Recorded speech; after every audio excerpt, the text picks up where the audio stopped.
Hello दोस्तों, कैसे हैं आप सभी लोग। मैं सुनील कुमार स्वागत करता हूं आपके अपने चैनल क्रैकर जीएस एकेडमी में और उम्मीद करता हूं कि दोस्तों आप सभी अच्छे होंगे, आप लोगों की पढ़ाई भी अच्छी से चल रही होगी। ठीक है दोस्तों, तो हम लोग दोस्तों लास्ट क्लास में अगर हम बात करें तो हम लोगों ने क्या है कि इंडियन ज्योग्राफी की सीरीज हम लोग कर रहे हैं। तो इंडियन ज्योग्राफी की सीरीज के अंतर्गत लास्ट में हम लोग जो टॉपिक हमारा चल रहा था वो है हमारा दोस्तों नॉर्थ इंडियन प्लेन, यानी उत्तर भारत के मैदान के बारे में हम लोग पढ़ लेते हैं। बात मैं थोड़ा सा आपको और डीपली लेके जाता हूं तो मैं बता दूं कि हम लोग इंडियन ज्योग्राफी के अंतर्गत भारत का जो भौतिक विभाजन है उसके बारे में पढ़ रहे हैं, जिसमें हम लोग 5 प्रकार का डिवीजन देखते हैं। एक तो हिमालय, दूसरा उत्तर भारत का मैदान, तीसरा प्रायद्वीपीय पठार, चौथा दोस्तों कोस्टल प्लेन यानी तटीय मैदान और पांचवा द्वीप समूह। तो जिसमें हम लोग हिमालय पहला कर चुके हैं और दूसरा नॉर्थ इंडियन प्लेन की हम लोगों ने कल दूसरी क्लास की थी, आज जो है वो उसकी तीसरी क्लास है। तो आज हम लोग दोस्तों नॉर्थ इंडियन प्लेन के बारे में आगे फिर से शुरू करेंगे पढ़ना। तो हम लोग दोस्तों टॉपिक अगर हम बात करें तो हमारा जो चल रहा है वो है उत्तर भारत का मैदान, उत्तर भारत का मैदान। और मैं आपको कल बता चुका हूं कि इसको गंगा का मैदान मत लिखिएगा, ठीक है। अगर हेडिंग कभी भी आप डालें तो उत्तर भारत का मैदान ही डालें, क्योंकि उत्तर भारत के मैदान के अंतर्गत गंगा का मैदान आता है, ठीक है। इस चीज को आप आराम से याद रखिएगा, क्योंकि उत्तर भारत के मैदान के अंतर्गत हम लोग सिंधु का मैदान भी देखते हैं, ठीक है। सिंधु का मैदान, पंजाब का मैदान, गंगा का मैदान, ब्रह्मपुत्र का मैदान। तो 3 तरीके का मैदान देखते हैं जिसके अंतर्गत गंगा का मैदान आता है। तो इस चीज को आप हमेशा याद रखें, इसलिए इसको हमेशा नॉर्थ इंडियन प्लेन या उत्तर भारत का मैदान लिखें, ठीक है। तो ये हेडिंग है और कल हम लोग इसके बारे में पढ़ रहे थे दोस्तों। उत्तर भारत के मैदान का कल हम लोगों ने डिवीजन शुरू किया था, यानी मैंने बताया था कि उत्तर भारत का जो मैदान है उसका हम लोग 2 प्रकार से डिवीजन कर सकते हैं। उसको हम लोग 2 पार्ट से 2 तरीके से बांट सकते हैं। पहला कौन सा है, तो पहला दोस्तों हम लोग पढ़ते हैं भू आकृतिक आधार पर वर्गीकरण। इसका 2 प्रकार से हम लोग वर्गीकरण कर सकते हैं, भू आकृतिक आधार पर वर्गीकरण, ठीक है। थोड़ा सा मैं रिवीजन करा दे रहा हूं, जो भी नए हैं उनको भी थोड़ा कनेक्टिव हो जाएगा। दूसरा फिर मैंने आपको बताया था कि इसको हम लोग प्रादेशिक दृष्टिकोण के आधार पर प्रादेशिक आधार पर वर्गीकरण, प्रादेशिक आधार पर वर्गीकरण,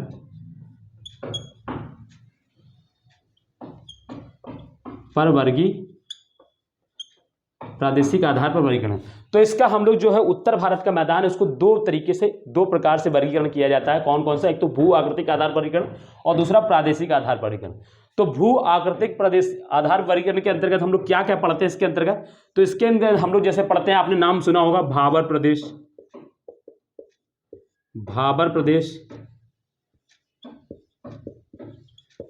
फिर इसमें हम लोग पढ़ते हैं तराई प्रदेश, नाम सुना होगा ना आप लोगों ने, सारा कुछ देखा भी होगा, भी अगर पढ़ी हो ज्योग्राफी। तो फिर इसके बाद बांगर प्रदेश,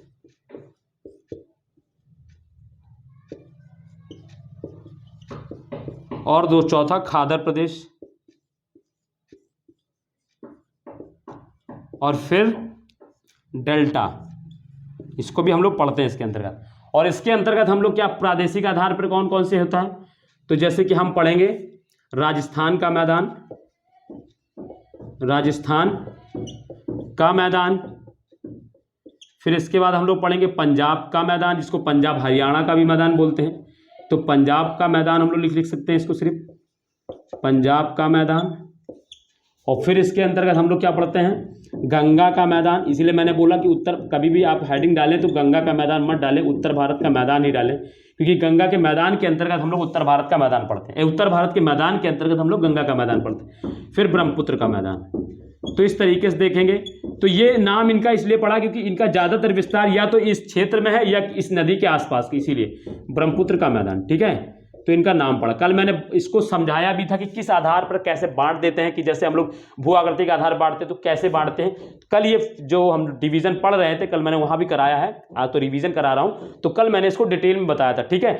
आज हम लोग क्या करेंगे, और देखो कल ये होगा डिवीजन, और कल हम लोगों ने दोस्तों ये भाबर प्रदेश कर लिया था, तराई प्रदेश को लिख लिया था, कर भी लिया था, और डायग्राम के थ्रू भी समझा था कि कैसे इसको करेंगे, ठीक है। आज हम लोग दोस्तों बांगर प्रदेश देखेंगे, खादर देखेंगे, डेल्टा देखेंगे, और आगे शाम समय बचा तो फिर इसको भी शुरू कर देंगे। ठीक है, तो आज आप समझ गए कि हम लोग कहाँ पे पढ़ रहे हैं। जो भी नए हैं थोड़ा सा उनको आज दिक्कत होगी, रीज़न ये है क्योंकि आप लोग बीच में आए हैं, क्योंकि ये टॉपिक चल रहा है ऑलरेडी। तो आपसे निवेदन है कि इससे पहले की जो क्लासेस हैं आप उनको देखेंगे तो आपको जरूर समझ में आएगा, इसकी मैं गारंटी दे रहा हूँ, और अच्छे से समझ में आएगा क्योंकि बहुत आराम से और बहुत अच्छे से मैंने इसको सारी चीज़ों को समझाया है। ठीक है, तो आपको थोड़ा सा बस ये पेशेंस रखना है आज की क्लास के लिए। आप आराम से देखते रहिए, कोई दिक्कत नहीं है। डायग्राम जहां से मैं नोट्स बनवा रहा हूं आप वैसे बनाते चलिएगा।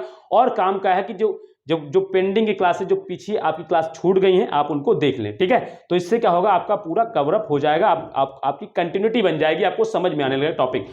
और इसको उत्तर भारत से यहाँ से कर लीजिएगा, और बाकी जो पीछे उससे भी पहले हमने जैसे हिमालय है या नॉर्थ इंडियन या और भी जो चीज़ें कराई हैं, जैसे भारत का जो संरचना के आधार पर जो डिवीजन है, इस तरीके से मैंने जो चीज़ें कराई हैं, है ना, तो उसको भी आप कर लें। ठीक है, तो वो भी आपका जरूरी है रहेगा।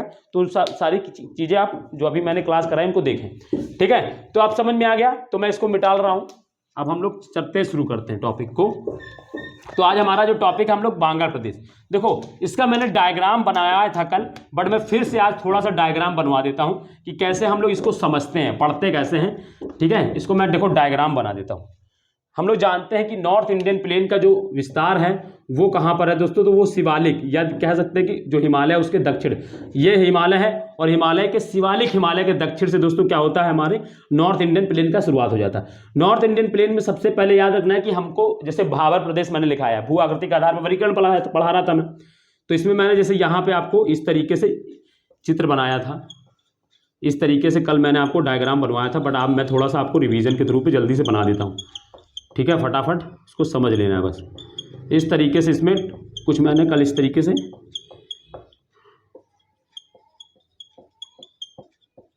ये दोस्तों क्या है, इस प्रदेश को दोस्तों बोलते हैं भाबर, जो शिवालिक हिमालय के जस्ट दक्षिण में 8 से 15 किलोमीटर के प्रदेश जो क्षेत्र में विस्तृत जो क्षेत्र होता है उसको बोलते हैं दोस्तों भाबर प्रदेश। और मैंने यहाँ पे ये बड़े बड़े क्यों बनाए हैं डॉट, क्योंकि ये बड़े बड़े पत्थरों से बना होता है, और इसमें होता क्या है कि जो हिमालय की जो नदियां होती हैं वो इस क्षेत्र में आते ही लुप्त हो जाती है, सतह के नीचे प्रवाहित होने लगती है, और इसी को दोस्तों भाबर प्रदेश बोलते हैं। भाबर प्रदेश के जस्ट नीचे ही, जस्ट साउथ में दोस्तों क्या होता है, उसको तराई प्रदेश बोलते हैं। और यहाँ पे जो होते हैं वो छोटे छोटे, यहाँ पे बड़े पत्थर, नदियां अपने साथ अवसाद लेकर आती, अवसाद में क्या होता है, बड़े पत्थर भी होते हैं, छोटे पत्थर भी होते हैं, तो बड़े पत्थरों को पहले जमा कर देती, और जहां बड़े पत्थरों को जमा करती है उसी को भाबर प्रदेश बोलते हैं। और जो छोटे छोटे प्रदेश जो मिट्टियां होती है उसको बाद में कहीं जमा करती है छोटे छोटे, तो ये यहाँ पर, ठीक है, इस तरीके से यहाँ पे ये छोटे छोटे हैं, और इसको दोस्तों क्या बोलते हैं, इसको तराई प्रदेश बोलते हैं। ये जो होता है दोस्तों ये तराई प्रदेश है, और यहाँ पे क्या होता है, भाबर प्रदेश की जो लुप्त नदियाँ होती हैं वो सतह पर आ जाती हैं। कल मैंने बहुत अच्छे से एग्जाम्पल लेकर समझाया था, मैंने आपको बाल्टी का एग्जाम्पल लेकर समझाया था, तो कल की जो क्लास है उसको जरूर देखें, आपको जरूर समझ में आएगा, मेरी आपसे निवेदन है। बस मैं आपको थोड़ा रिवीजन करा दे रहा हूँ। इसके बाद क्या होता है, जब नदियाँ, जैसे यहाँ से नदियाँ चली इस तरीके से, नदियाँ यहाँ पे लुप्त हो गई, फिर यहाँ पे नदियाँ ऊपर मैदान पे आ जाती और फिर इस तरीके से बहती रहती, और फिर ये जाके यहाँ पे बे ऑफ बंगाल में, मान लो गंगा का, हम मान लें गंगा का एग्जाम्पल ले लें, तो गंगा बे ऑफ बंगाल में जाके बी और बी, बे ऑफ बंगाल यानी, ठीक है, जाके विलीन हो जाती। तो जब यहाँ से चलती है तो नदियाँ जिस क्षेत्र में हर साल बाढ़ का पानी जाता है नदियों का, ये मैंने बाढ़ का क्षेत्र बता दिया कि नदियाँ यहाँ तक, इनका हर साल नदी का विस्तार होता ही होता है। तो जहाँ तक इसका विस्तार होता है इसी को दोस्तों क्या बोलते हैं, इस क्षेत्र को दोस्तों बोलते हैं खादर प्रदेश, इसको बोलते हैं खादर प्रदेश। खादर प्रदेश, जहाँ क्या होता है, नदी का पानी हर वर्ष जिस क्षेत्र तक जाता है उसको खादर प्रदेश, क्यों, क्योंकि वहाँ पे जब नदी का पानी जाएगा तो नदी अपने साथ जो अवसाद लेकर आती है उसको भी ले जाती, और इसलिए क्या होता है, ये नए जलोढ़ होते हैं, इसीलिए इसको खादर प्रदेश। और जहाँ पर नदी का पानी, जो क्या होता है, नदी घाटियों से जो ऊंचा क्षेत्र होता है, और जहाँ पे क्या होता है, नदी का पानी नहीं पहुँच पाता है, बाढ़ का पानी नहीं पहुँच पाता है, ठीक है, और वो और क्या होता है, नए जलोढ़ पहुँचते नहीं है, तो यानी वो पुराने जलोढ़ से बना क्षेत्र होता है, उसी को दोस्तों क्या बोलते हैं, उसी को बांगर प्रदेश बोलते हैं। ठीक है, तो इस तरीके से अगर हम देखेंगे, मैं आपको इस तरीके से, ठीक है, इस तरीके से जो ये क्षेत्र है इसको दोस्तों बोलते हैं बांगर प्रदेश। क्या बोलते हैं, बांगर प्रदेश। ठीक है, तो ये जो है दोस्तों इस चीज को आपको समझना है। तो ये हो गई बांगर प्रदेश की बात। और ठीक है, और जो ये क्षेत्र होता है, ये वाला जो क्षेत्र होता है, जो नदियों का सबसे दक्षिणी किनारा होता है, सबसे जहां पे गिरने वाले से पहले का जो क्षेत्र है, जो गिरने सागर से मिलने से पहले का जो क्षेत्र होता है उसको दोस्तों डेल्टा बोलते हैं। वहां पे जैसे कि हम देखते हैं जो गंगा एवं ब्रह्मपुत्र जो नदी है वो क्या है, सुंदरबन डेल्टा का निर्माण करती है, तो इसीलिए मैंने यहाँ पे डेल्टा भी लिखा है। ठीक है, तो ये सारा जो है ये डायग्राम है, इसको मैंने कल भी बनाया था और आज मैंने आपको रिवीजन करा दिया है। और आज हम जब शुरू करेंगे तो हम लोग देखो भाबर प्रदेश में लिखा ही चुका हूं, तो आप वहां पे नहीं लिखाऊंगा। तराई प्रदेश कल मैंने लिखा है, नहीं लिखाऊंगा। अब हम लोग शुरू करते हैं दोस्तों बांगर प्रदेश। ठीक है, तो बांगर प्रदेश हेडिंग डालेंगे और आप लोग अब लिखना शुरू करेंगे मेरे साथ, बांगर प्रदेश। ठीक है, बस मैं एक सेकंड देख लूं आप लोग का सब सही है, मैं थोड़ा सा पानी भी पी लूं क्योंकि मेरे गले में खरांच है तो मैं थोड़ा तेज बोल नहीं पा रहा हूं। ठीक है, तो मैं इसको थोड़ा सा बस पानी पी लूं।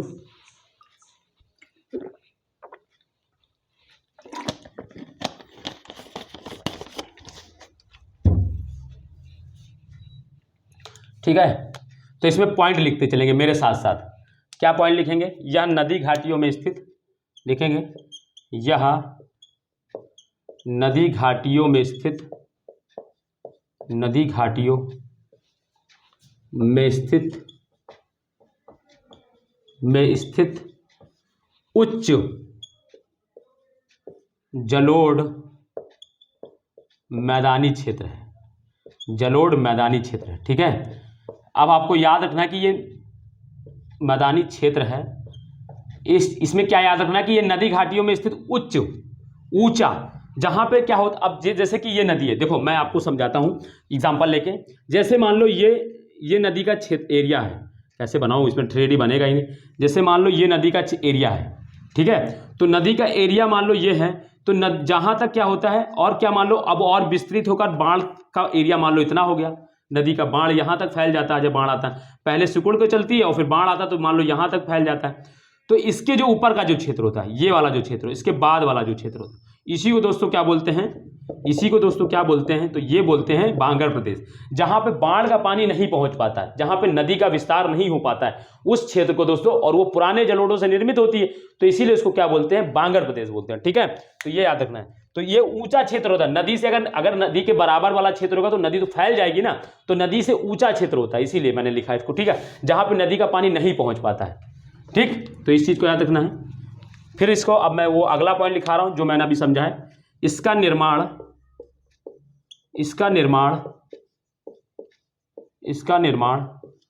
पुराने जलोढ़ों, इसका निर्माण पुराने जलोढ़ों के जमाव से होता है, जमाव से होता है। ठीक है, तो ये पुराने जलोढ़ों से निर्मित होती है।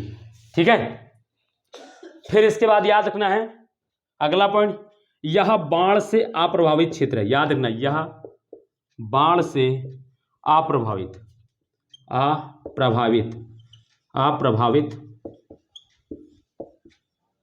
क्षेत्र है।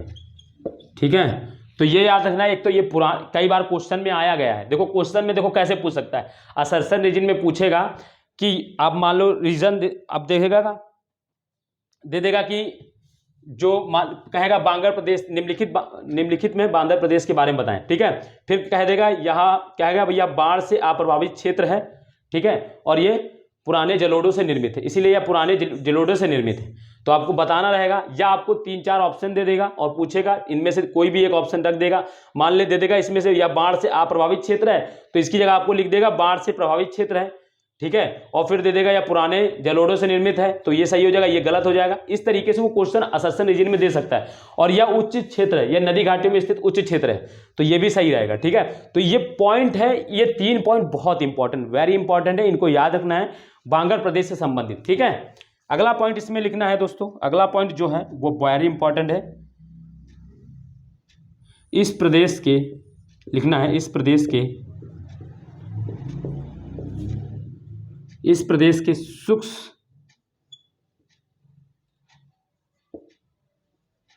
सूक्ष्म भागों में, इस प्रदेश के सूक्ष्म भागों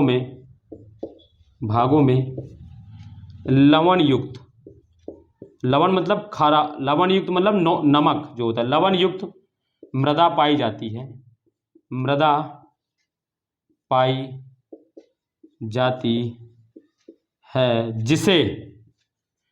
जिसे ये नाम सुना होगा आपने, रेह अथवा कल्लर कहा जाता है, जिसे रेह अथवा कल्लर,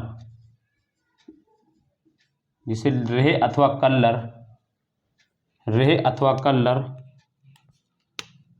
के नाम से जाना जाता है, के नाम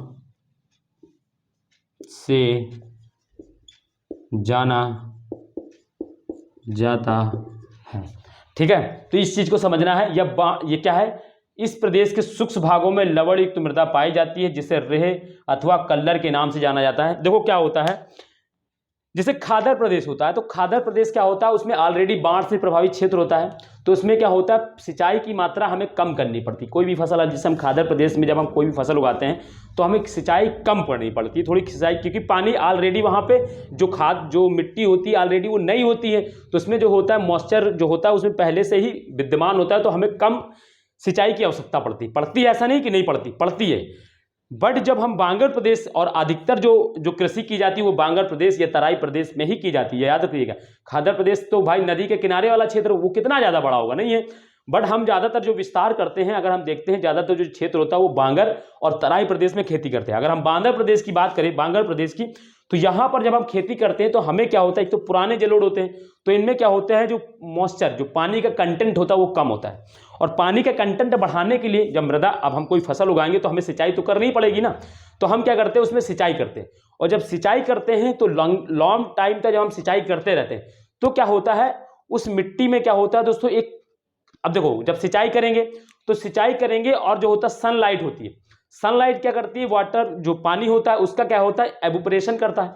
और आप ये भी जानते हैं कि जब वो एवोपरेशन करता है तो वो क्या करता है, पानी के कंटेंट को तो वो ले लेता है, बट जो सॉल्ट होता है उसको नहीं सोखता है, उसका जो होता है वो जो है एवोपरेशन उसका नहीं होता, यानी उसका जलवाष्प नहीं बनता है, उसका वाष्पीकरण नहीं बनता है, और वो क्या होता है, वो जमीन पर बिछ जाता है।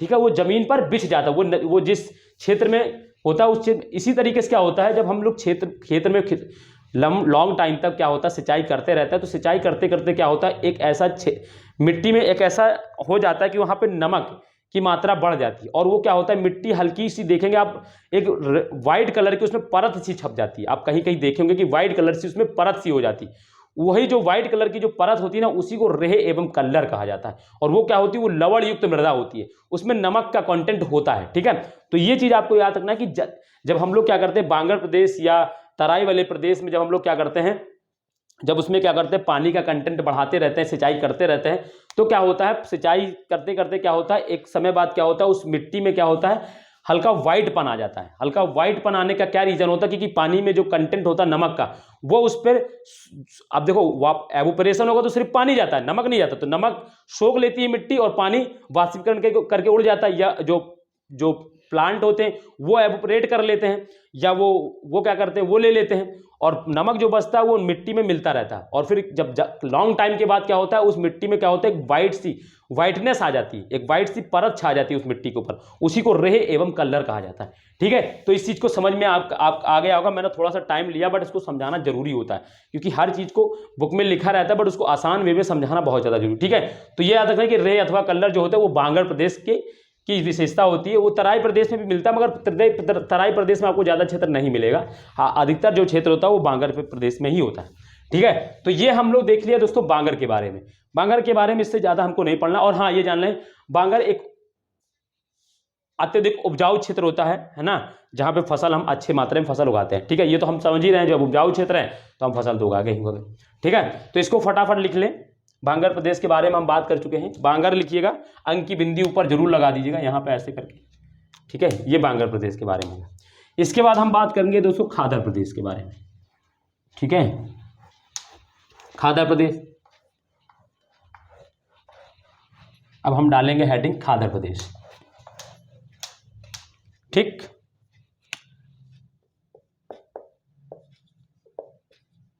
खादर प्रदेश।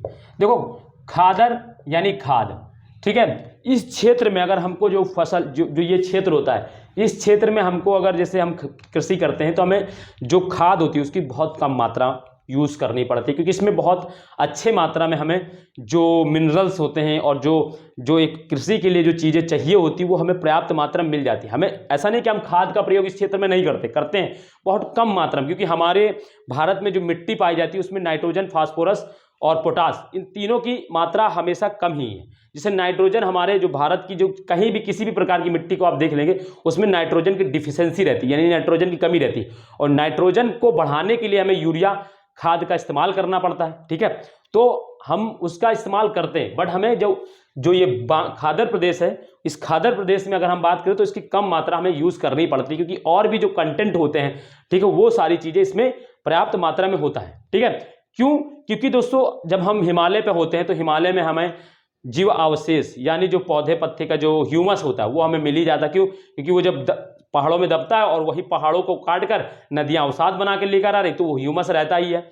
चूना पर्याप्त मात्रा में रहता है, क्योंकि पहाड़ी इलाके में चूना रहता है, चूना इसमें पर्याप्त मात्रा में होता है। जो चीज़ें और चीज़ें चाहिए होती वो सिर्फ हमें खाद की क्यों आवश्यकता पड़ती है? क्योंकि हमारे भारत में अगर हम बात करें मिट्टी, किसी भी प्रकार की मिट्टी आप लेंगे तो उसमें पोटास, फास्फोरस और नाइट्रोजन, इन तीनों की डिफिशियंसी रहती है, और जिस मिट्टी में अगर इन चीज़ों की डिफिशियंसी रहेगी तो उसमें हमें क्या होता है, अलग से खाद डालना ही पड़ता है। अब चाहे वो खाद यूरिया का खाद हो, अब वो चाहे गोबर वाला खाद हो। पहले हम लोग गोबर वाला खाद यूज़ करते थे और अब हम लोग यूरिया यूज़ करते हैं। तो ये क्या हुआ दोस्तों, एक ये तो आधुनिकीकरण, मॉडर्नाइजेशन की वजह से हम लोग यूरिया का यूज़ कर रहे हैं, मगर पहले भी हम लोग खाद यूज़ करते थे, ऐसा नहीं है। खाद पहले यूज़ करते थे, कौन सा? गोबर वाला खाद यूज़ करते थे। ठीक है, तो उसमें नाइट्रोजन रहता है।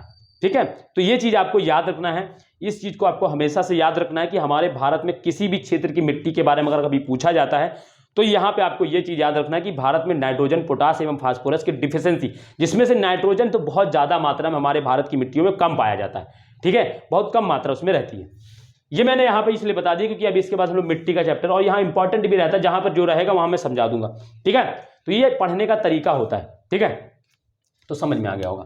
तो चलिए अब हम लोग खादर पर, यह इसमें लिखेंगे, यह नदी घाटियों में स्थित, नदी घाटियों में स्थित, घाटियों में स्थित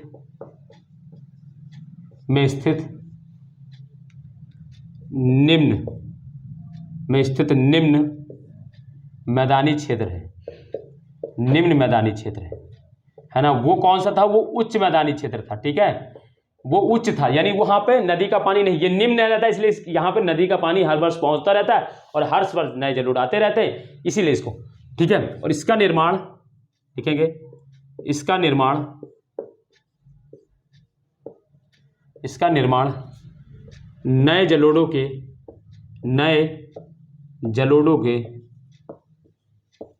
नए अवसादों, इसका निर्माण नए जलोढ़ों से हुआ है। इसका निर्माण नए जलोढ़ों से होता है या हुआ है, जो भी लिखना चाहें लिखने, कोई दिक्कत नहीं। यह बाढ़ से प्रभावित क्षेत्र है, यह बाढ़ से, ये ऐसे लिखें, इस क्षेत्र में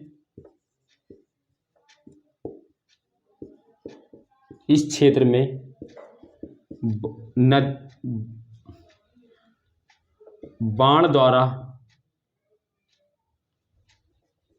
इस क्षेत्र में नदी का पानी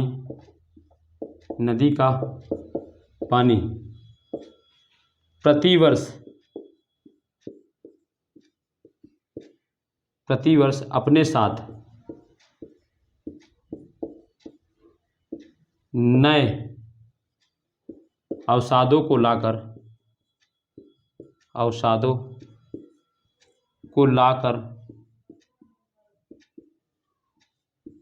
जमा करता रहता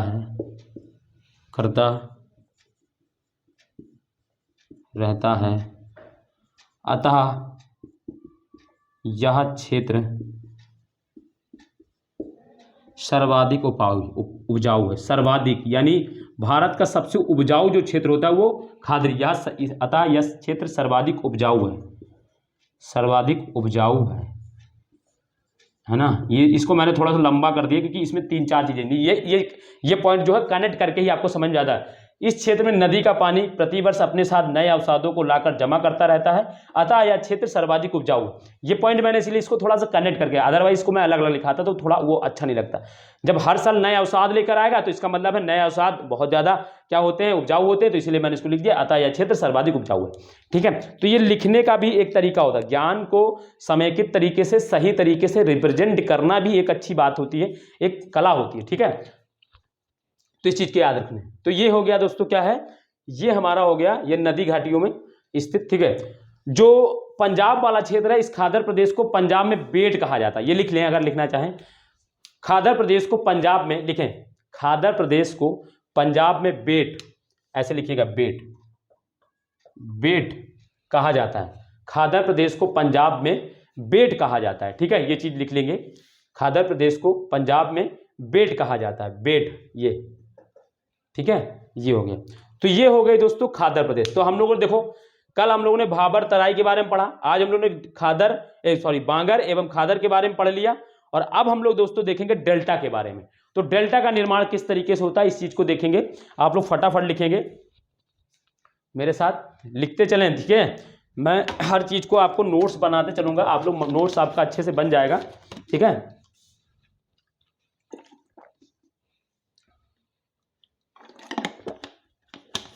ठीक है, तो चलिए हम अब बात करते हैं डेल्टा की। अब इसमें जो है भूआकृतिक आधार पर जो वर्गीकरण किया गया उसमें सिर्फ डेल्टा रह गया है। ठीक है, उसमें सिर्फ डेल्टा रह गया है, हम लोग डेल्टा की बात कर लेंगे। तो ये जो टॉपिक है, ये जो वर्गीकरण है पहले उत्तर भारत का, वो हो जाएगा दोस्तों, पहला वर्गीकरण खत्म, फिर हम लोग दूसरा वर्गीकरण शुरू करेंगे। तो अगर हम बात करें डेल्टा, इसको मैं थोड़ा सा इसको भी मिटा दे रहा हूं। अब ये डायग्राम तो आप समझ ही गए हैं आप लोग, तो इस डायग्राम को भी मिटा दे रहा हूं।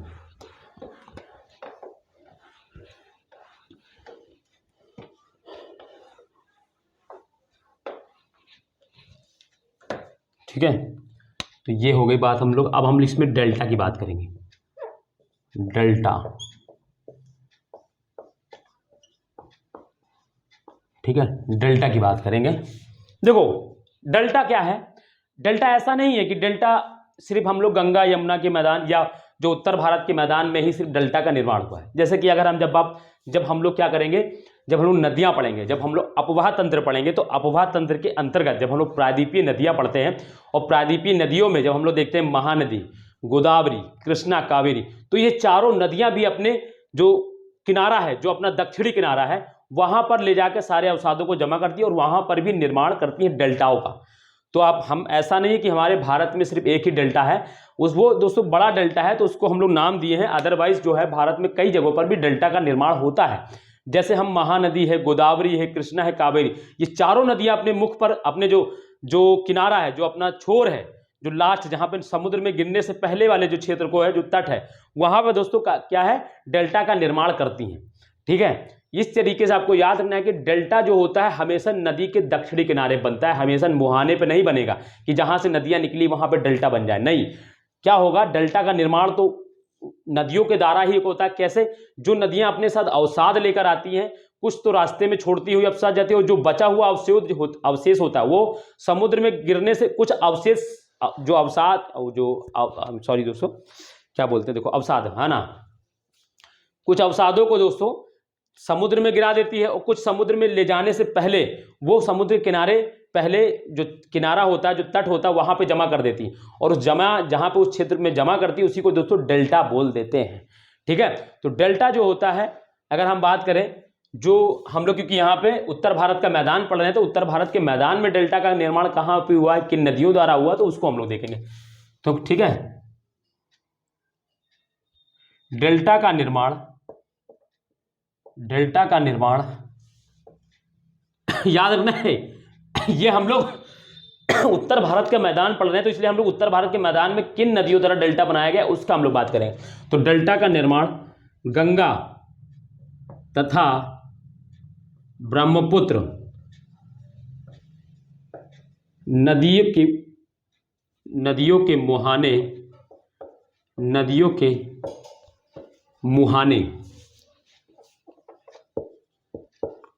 के मुहानों के बीच बीच उनके द्वारा लाए गए, उनके द्वारा किनके, नदियों, कौन से नदियां, गंगा और ब्रह्मपुत्र, उनके द्वारा, मैंने लिख दिया इसलिए, उनके द्वारा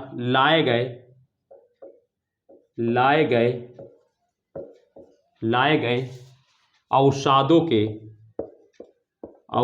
के जमाव से हुआ है।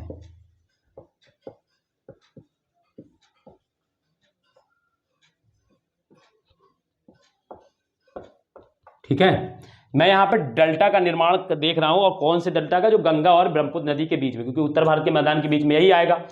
ठीक है, तो मैंने बताया डेल्टा का निर्माण गंगा तथा ब्रह्मपुत्र नदियों के मुहाने के बीच उनके द्वारा लाए गए अवसादों के जमाव से हुआ है। यानी इसका निर्माण गंगा एवं यमुना नदी, जैसे मान लो ये गंगा यहां से आ रही इस तरीके से, और इधर से ऊपर से ये, और ये जो क्षेत्र है बीच का, ये क्षेत्र है यहां पे है, ये दोस्तों ये मुहाना हो गया इनका लास्ट, और यहाँ पे दोस्तों क्या है, डेल्टा का निर्माण हो रहा है। तो इसीलिए मैंने बताया गंगा एवं यमुना नदी के मुहाने के बीच, ठीक है, उनके द्वारा लाए गए, यानी जो नदियां अपने साथ अवसाद लेकर आती, वो यहाँ पे जमा करती हैं, और फिर उससे डेल्टा का निर्माण हो जाता है। तो इस चीज को आपको समझ में आ गया होगा। ये गंगा नदी इधर से आ रही, इधर से यमुना नदी आ रही, दोनों के मुहाने के बीच में उनके द्वारा लाए गए अवसादों के जमाव से डेल्टा का निर्माण हुआ है।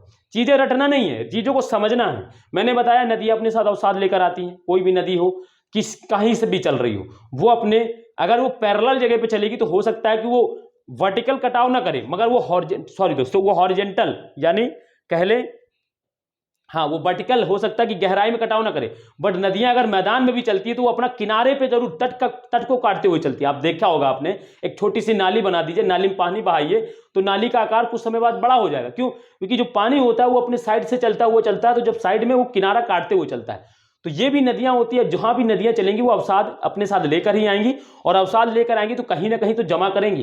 कुछ थोड़ा सा बीच में जमा कर देंगी, कुछ और आगे जमा करेंगी, कुछ नदियां समुद्र में गिरने से पहले जमा करती है, और जो समुद्र में गिरने से पहले जो जमा करती है वहीं पर डेल्टा का निर्माण होता है। ठीक है, तो इस चीज को याद रखना है हमेशा। तो ये दोस्तों क्या है, इस चीज को, पॉइंट को समझ में आ गया। ठीक है, ये पॉइंट समझ में आ गया होगा। ठीक है, इसमें एक पॉइंट और लिख लें, इसमें अभी 2 पॉइंट लिखाऊंगा, मैं आपको थोड़ा डीप में ले जाऊंगा इस पॉइंट में। हाँ, इसको समझे क्या दोस्तों, थोड़ा सा, सॉरी 1 सेकंड, हाँ समझे। अब इसमें अगला पॉइंट लिखेंगे, इस डेल्टा का दक्षिण की ओर, इस डेल्टा का दक्षिण की ओर निरंतर विस्तार हो रहा है, अब भाई नदियां तो चली रही हैं, नदियां अपने साथ विस्तार हो रहा है, क्योंकि नदियां तो चली रही हैं और नदियां अपने साथ क्या है, अवसाद लेकर आ ही रही हैं और वो जमा कर ही रही हैं। तो जब जमा करेंगी तो जाहिर सी बात है कि डेल्टा का विस्तार होगा ही होगा। तो इसीलिए मैंने लिख दिया है, इस डेल्टा का दक्षिण की ओर निरंतर विस्तार हो रहा है। ठीक है, ये पॉइंट लिखेंगे फटाक से, इस पॉइंट को लिखें, फिर मैं इसको मिटाता हूं। इसमें एक पॉइंट और लिखना है, इस प्रदेश है ना, डेल्टा के जो क्षेत्र में जो ऊंची भूमि होती है उसको चोर बोलते हैं, और जो नीची भूमि होती है उसको बील बोलते हैं। ये पॉइंट लिखाना है, तो इसको फट से आप लिखेंगे। ठीक है, इसको फटाक से पहले लिखें। थोड़ा सा मैं मेरे गले में खराश है ना, तो मुझे पानी बार बार पीना पड़ रहा है दोस्तों, इसलिए सॉरी।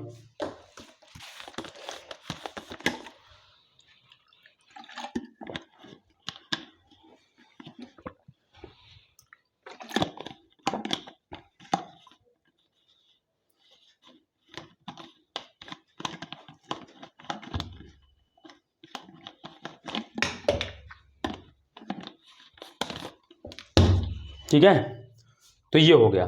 मैं ऊपर का पॉइंट डाल दूं थोड़ा सा, फिर मैं लिख देता हूं। इसमें एक पॉइंट और लिखना है,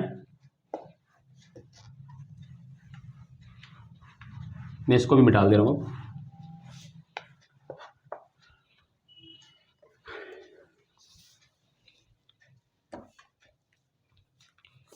है ना, इसमें एक पॉइंट लिखना है, डेल्टा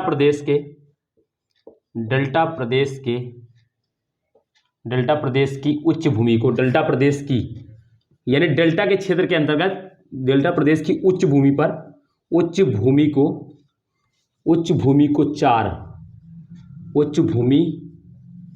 को क्या नाम कहा जाता है? तो तो 4 ये याद रखना है, बहुत इंपॉर्टेंट है। 4 तथा निम्न भूमि को बील कहा जाता है। बील जैसे बोगी बील, असम में हम लोग पढ़ेंगे बोगी बील कहा जाता है। ठीक है, अभी हम लोग जब उत्तर भारत के मैदान का जब हम लोग भू प्रादेशिक आधार विभाजन पढ़ेंगे तब वहाँ पे हम लोग बील को समझेंगे, असम में है। ठीक है, बील कहा जाता है। तो याद रखना है, डेल्टा प्रदेश की उच्च भूमि को 4 तथा निम्न भूमि को बील कहा जाता है। जैसे एग्जाम्पल अगर आप लिखना चाहें, असम में जो होता है बोगी बील, जैसे बोगी बील, हम लोग इसको पढ़ेंगे जब हम लोग प्रादेशिक विभाजन पढ़ेंगे तब हम लोग इसको बोगी बील के बारे में थोड़ा सा हम लोग पढ़ेंगे। ठीक है, बोगी बील।